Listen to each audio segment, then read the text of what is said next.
सवाल?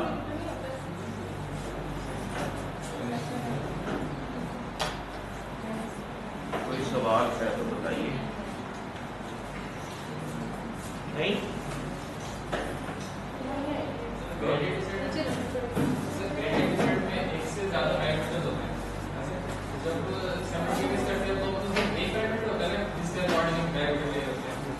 जी, जब साइमल्टेनियसली जब हम एक पैरामीटर को कंसीडर करते हैं तो दूसरा फिर वो जीरो होता है, उसको कंसीडर करते हैं। आप साइमल्टेनियस अपडेट के कॉन्टेक्स्ट में जब आप साइमल्टेनियस अपडेट का मतलब ये होता है कि देखिए मेरे पास फर्ज करें 10 पैरामीटर्स हैं, W1, W2, W3 up to so on, ठीक है। तो मुझे W1 को भी अपडेट करना है, W2 को भी अपडेट करना है, W3 को भी अपडेट करना है एंड सो ऑन। एक तरीका ये है कि मैं W1 का डेरिवेटिव निकालूं, लॉस फंक्शन का derivative with respect to W1 निकालूं और W1 को अपडेट करूं, ठीक है। उसके बाद लॉस फंक्शन का डेरिवेटिव निकालूं W2 के एतबार से और फिर W2 को अपडेट करूं। इसमें प्रॉब्लम क्या है कि अगर मैंने W1 पहले अपडेट कर दिया तो जब मैं W2 के एतबार से लॉस फंक्शन का डेरिवेटिव निकालूंगा तो उसमें चूंकि W1 भी इस्तेमाल हो रहा है तो उसमें नई वैल्यू आ रही होगी। ये मैं नहीं चाहता। मैं ये चाहता हूं कि जो इस वक्त सबकी वैल्यूज हैं वो वही रहें और अपडेट्स तब हो जब सबके डेरिवेटिव्स अलग अलग कंप्यूट हो जाएं। That's what I want. This is what we mean by simultaneous update. तो 2D में हम कर सकते हैं। तो लुक, विजुअलाइजेशन तो आपकी 2D में या 3D में हो सकती है, लेकिन अगर आपके पैरामीटर्स 6, 7, 8 हैं तो फिर आप उन्हें विजुअलाइज नहीं कर सकते, ठीक है। हम विजुअल्स क्यों बनाते हैं? To understand patterns, but there is a limit on what we can visualize. We can not visualize everything. So once we go like outside 2 to 3 parameters, now अब विजुअलाइजेशन की गेम नहीं है। आपको विजुअलाइजेशन में ये बात समझ आ गई है कि how it works. Now it is like calculator. अब विजुअलाइजेशन में नहीं देख सकते उसे।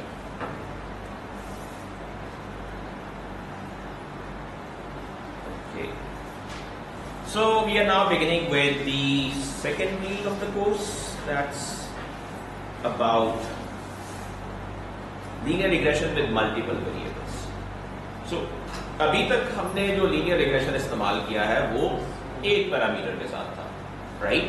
जिसमें हम size of the house in square feet को बतौर इनपुट इस्तेमाल कर रहे थे, right? But we can have this like possibility कि हमारे पास एक से ज्यादा पैरामीटर्स हो। So for example, we had only one input here, size of the house in square feet, and one output, price in thousands of dollars, and this was our model, Wx plus b. So b is the y-intercept in this case, or the parameter of regression, and there is only one w because there is only one input, that is x. So accordingly, we had one way w for us. Now we can have this situation that we have more than one inputs, and it is often the case. हमारे पास अक्सर एक से ज़्यादा ही inputs हुआ करते हैं, right? So for example, in addition to size of the house in square feet, फर्ज करें हमारे पास number of bedrooms भी हैं, number of floors भी हैं, और age of the home in years भी है, right? These are few more features that we have now. अगर आपको याद हो तो हमने फीचर्स के साथ सुपरस्क्रिप्ट का इस्तेमाल किया था, और सुपरस्क्रिप्ट का इस्तेमाल किया था हमने किस लिए?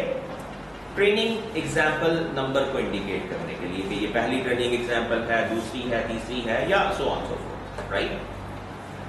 और अभी तक हमने सबस्क्रिप्ट का इस्तेमाल नहीं किया था। अब हम सबस्क्रिप्ट का इस्तेमाल भी कर रहे हैं। सबस्क्रिप्ट का इस्तेमाल हम इसलिए कर रहे हैं ट्रेनिंग फीचर को इंडिकेट करने के लिए।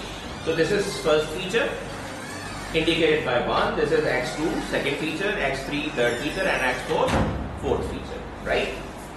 So some notational things that we need to clear up right now is 1.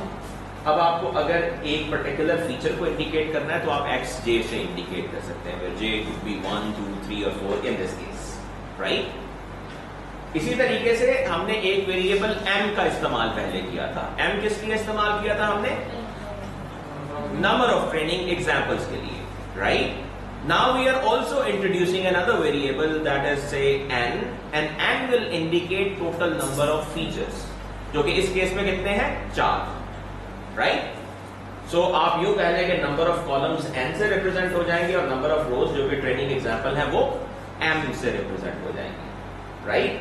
अच्छा, फिर अब जब आप xi लिखते हैं तो xi का मतलब होता है कि वो फीचर जो भी आप फोकस कर रहे हैं उसका training example number i could be 1 2 3 whatever, right? अब आपने i के ऊपर एक एरो भी डाल दिया है that says that I is no more a single value, a single scalar value. It is rather a vector or a bunch of values, right? Why? Because we have more features now. So for example, अगर हम x vector के तौर पे represent करें और उसके ऊपर i लिखें, फर्स्ट करें i की वैल्यू 2 है, इसका मतलब ये होगा that we are talking about this whole row. हम इस पूरी रो की बात कर रहे हैं जिसके अंदर 4 values, right? So this arrow is used to distinguish between a single value or a bunch of values. So that will be the vector notation that can be used to represent more values. और अगर आप यूं लिखें x i j, so it means आप एक specific value की बात कर रहे हैं, आप कह रहे हैं कि feature j की ith value, right?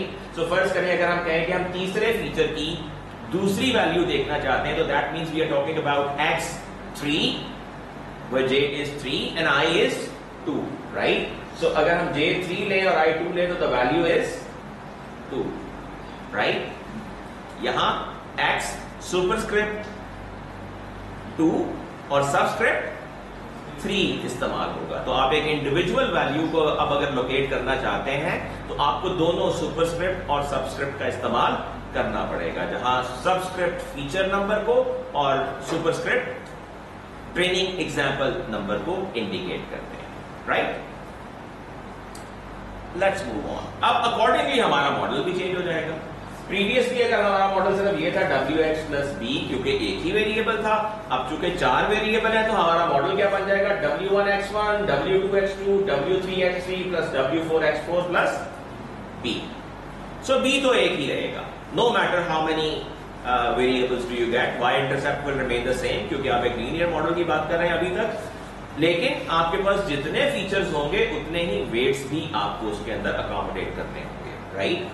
So now you have this model because you have 4 features. If you have 100 features, you will have 100 W's as well, right?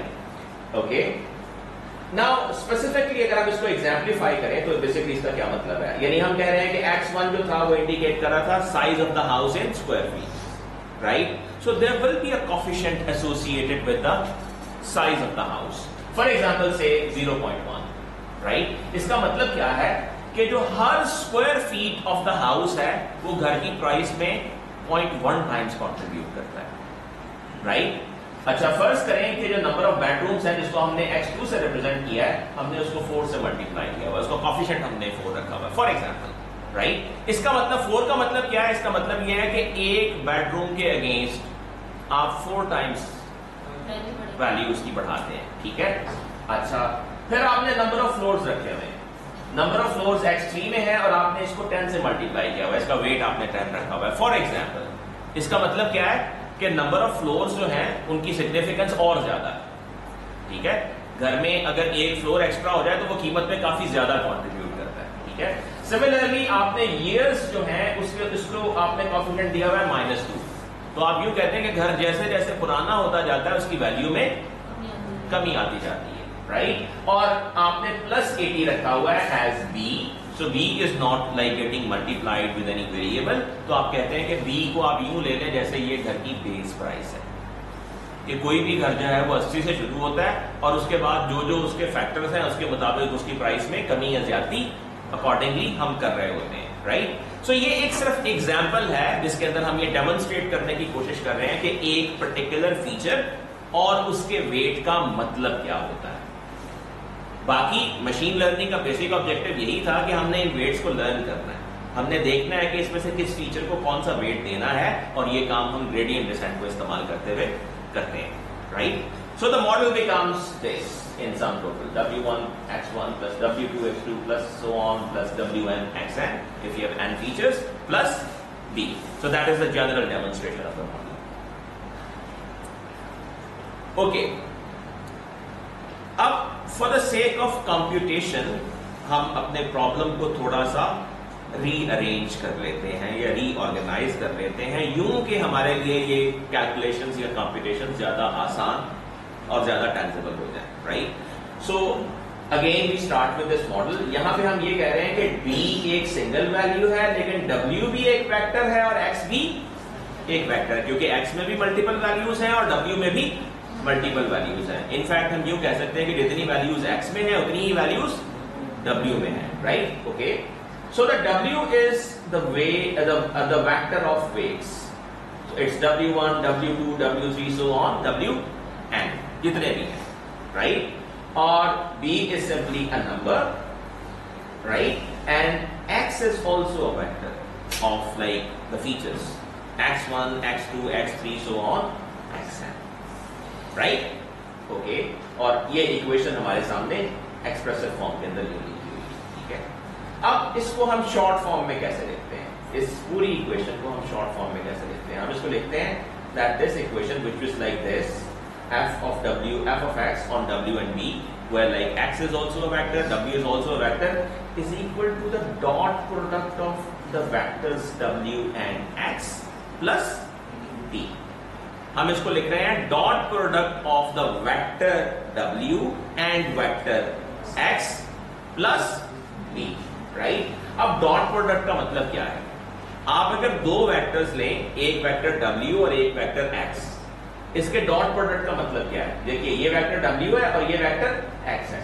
इसके डॉट प्रोडक्ट का मतलब ये है कि इनकी रिस्पेक्टिव वैल्यूज मल्टीप्लाई होंगी, यानी w1 x1 से मल्टीप्लाई होगा, w2 x2 से मल्टीप्लाई होगा, w3 x3 से मल्टीप्लाई होगा और wn xn से मल्टीप्लाई होगा, और फिर ये तमाम ऐड कर दी जाएंगी, राइट? सो इन फैक्ट जो चीज आपने यहां पे लिखी हुई थी, ये असल में w और x का डॉट प्रोडक्ट ही है, क्योंकि हर रिस्पेक्टिव वेट उसी रिस्पेक्टिव फीचर से मल्टीप्लाई हो रहा है और आखिर में आप सबको ऐड कर देते हैं। So we can write it as a dot product of w and x, and then finally we also add b to it because b is simply a number. So that means ये दोनों equations equivalent equations हैं, right? Now, since we have introduced more than one features now and we have more parameters, so जब हम पहले जब हमने linear regression की बात की थी तो हमने कहा था कि we call it univariate linear regression, right? In this case we call it multiple linear regression. We do not call it multivariate linear regression. वहीं से अगर हम उठाएं टर्म को तो हमें यूं लगेगा कि जैसे हम इसे मल्टीवेरिएट लीनियर रिग्रेशन कह सकते हैं, लेकिन मल्टीवेरिएट का मतलब कुछ और होता है, which we will not be discussing here. Statistically that has a different meaning already assigned to it. So we call it multiple linear regression. Why do we call it multiple linear regression? Because there are multiple features now, more than one features now, right? So as long as there is one feature, we can call it univariate. But if we have more than one features, no matter how many, then we will be calling it multivariate linear regression. Now the next important concept is vectorization. Vectorization plays a very vital, a very significant role in the computations involved in the whole of neural network computations like deep learning and the fast one. So we will get a sneak preview of what vectorization is and how it helps our cause. अब देखिए, हमने कहा कि हमारे पास जो parameters हैं वो w से रिप्रेजेंटेड है, w1, w2, w3 for example. इस वक्त हम सिर्फ 3 की बात करते हैं for example. b is a number and x is also a vector, x1, x2, x3 for example, right? अगर हम now like it is basic bit of like basic linear algebra content, आप लीनियर अलजेब्रा के अंदर vectors और matrices के साथ play करना सीखते हैं। आप उनको कैसे मैनिपुलेट करते हैं, कैसे ऑर्गेनाइज करते हैं, उनके ऊपर ऑपरेशंस कैसे परफॉर्म करते हैं और उनकी आउटकम्स क्या होती हैं, ये सारी चीजें हम लीनियर अलजेब्रा के अंदर डिस्कस करते हैं। सो से अगर हम इसको रिप्रेजेंट करना चाहें NumPy के अंदर, have you been like aware of NumPy?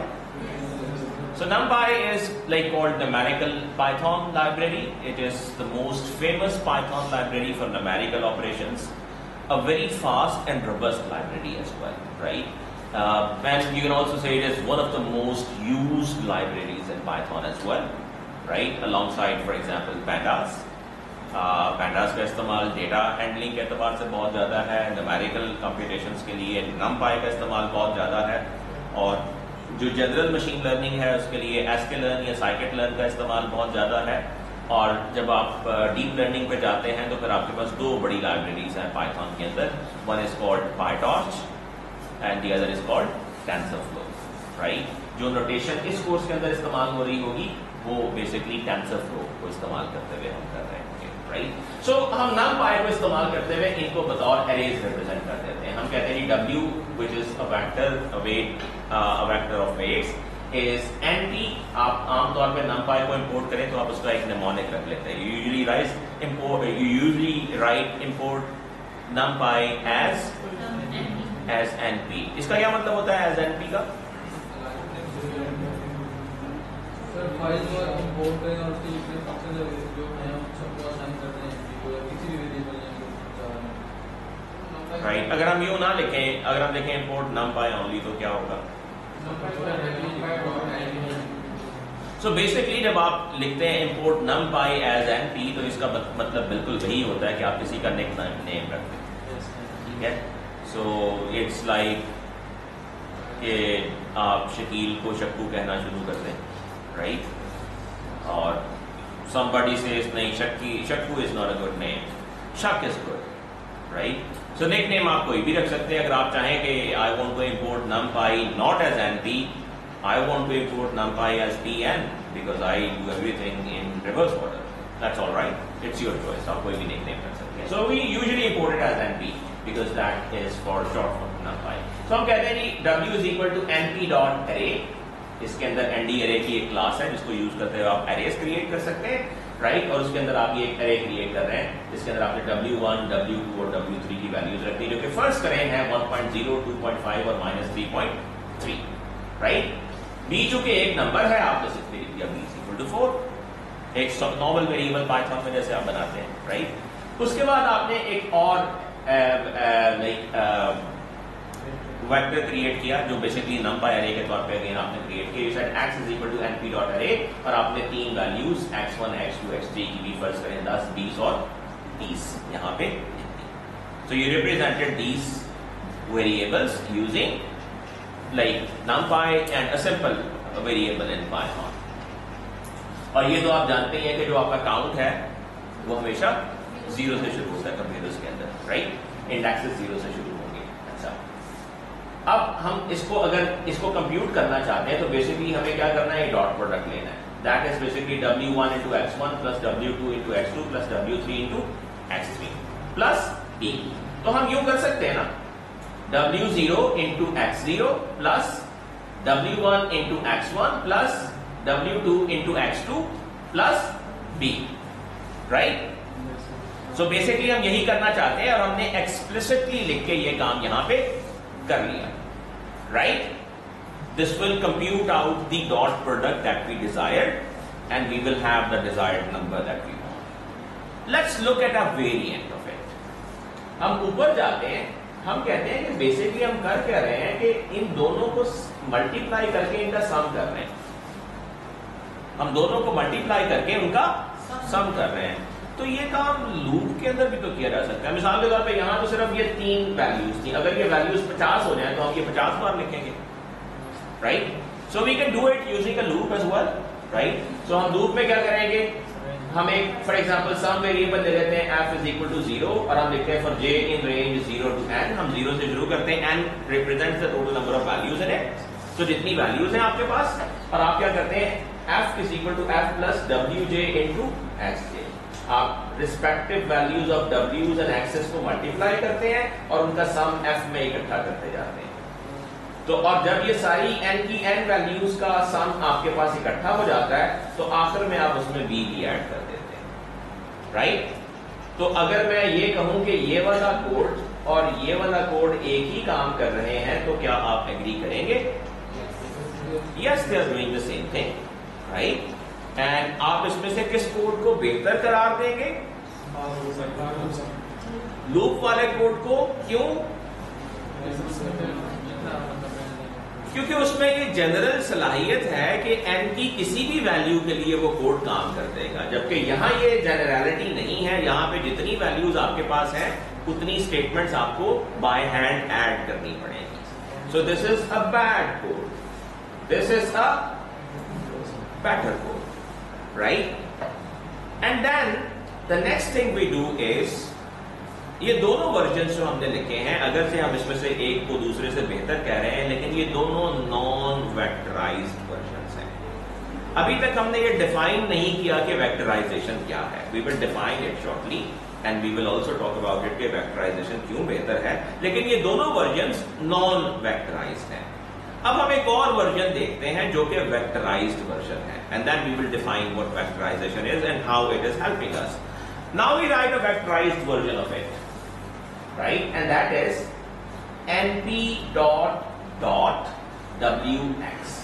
अब numpy के अंदर हमारे पास एक बिल्ट इन फंक्शन है जिसका नाम है डॉट, तो हम उस फंक्शन को कॉल करते हैं np डॉट और उसको दो पैरामीटर्स पास कर देते हैं w and x, where w is a vector and x is also a vector and both are of the same size, दोनों का साइज भी सेम है, राइट? अब ये फंक्शन हमारे लिए इन दोनों का डॉट प्रोडक्ट, जो यानी ये वाला काम था या ये वाला काम था, ये फंक्शन हमारे लिए ये काम कर देता है, राइट? और आखिर में आप ये करने के बाद इसमें b भी ऐड कर देते हैं, राइट?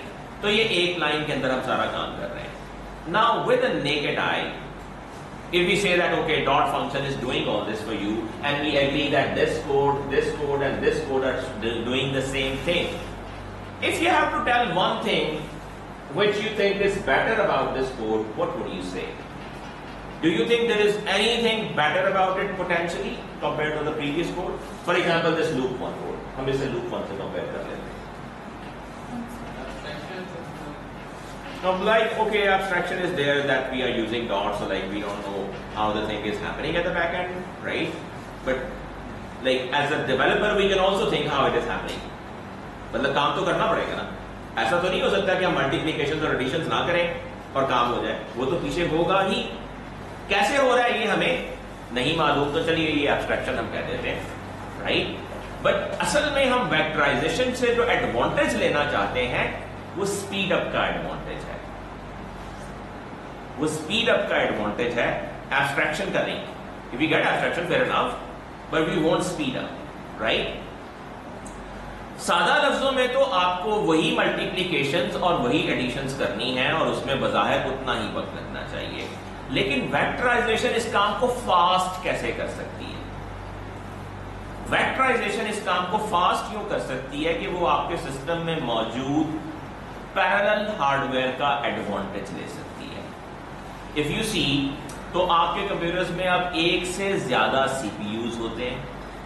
लाइक अगर आपके पास बहुत पुरानी मशीन भी है तो उसमें भी 4 प्रोसेसिंग यूनिट्स होंगे। आजकल आम मशीन्स जो आप ले रहे हैं उनमें 8 प्रोसेसर्स होते हैं।